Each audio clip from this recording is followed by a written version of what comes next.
My first espresso drink, it was with one of my friends at Cafe Cerez, and they're like, "You have to try this latte. It's really special." It was a Duca latte. It had some like really good spices in it, and I never really had an espresso drink. I didn't really need much caffeine in my life. Now I do.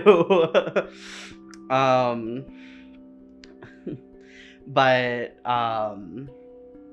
yeah, I tried this drink and it was really, really unlike anything I'd ever had, and like it was really transformative in the way I thought of coffee. It wasn't like this really bitter, just like drip coffee you'd get at like a Starbucks or something. It was like really kind of complex and it had a lot of good flavors going in on it.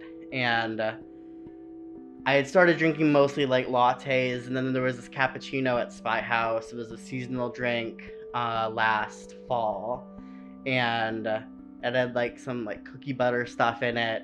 And it was that moment where I'm like, I need to figure out how to do this at home. Um, I was hooked. I had found like a couple good espresso drinks, and I just needed to make it happen. Yeah. So a tasty drink is obviously number one. But beyond that, I found a lot of good things in getting into espresso.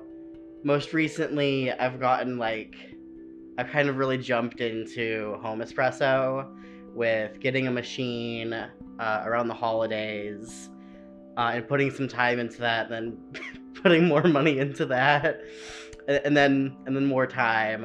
And one of my favorite things is being able to talk to people about coffee. Like now that I am starting to understand it, like I had good friendly relationships with baristas before, but now that I can go to like the specialty coffee houses and I can actually kind of talk about the craft, um, it unlocks these whole other conversations.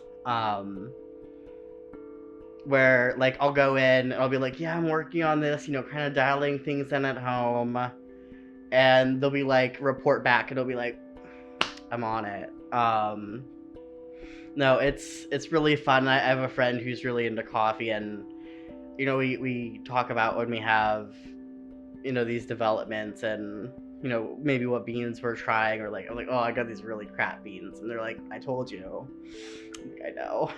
um and then the other thing is definitely just like the craft, and kind of like it's like an art slash science. Um like when you get new beans, you do this thing called dialing in, where um you have to kind of get the grinder right, and you have to kind of get the flow right, because espresso, it's about a few different things.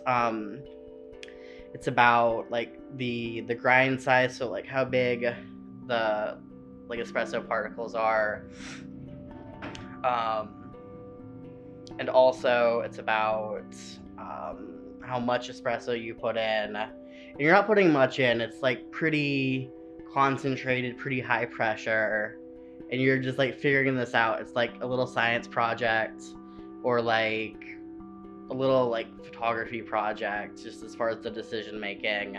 Um, and it's been really nice, especially this semester, to like be able to take some time and work on something where the stakes are really just like work on something new, where the stakes are really low, and I can go, the worst thing that happens here is I just have some like kind of crap espresso. Um, Whereas I feel in other arts and stuff in life, um, it just get a little a lot more like nerve wracking. But this is something I can do, and sometimes it's frustrating, but most of the time it feels like a pretty safe place to kind of uh, experiment. But yeah.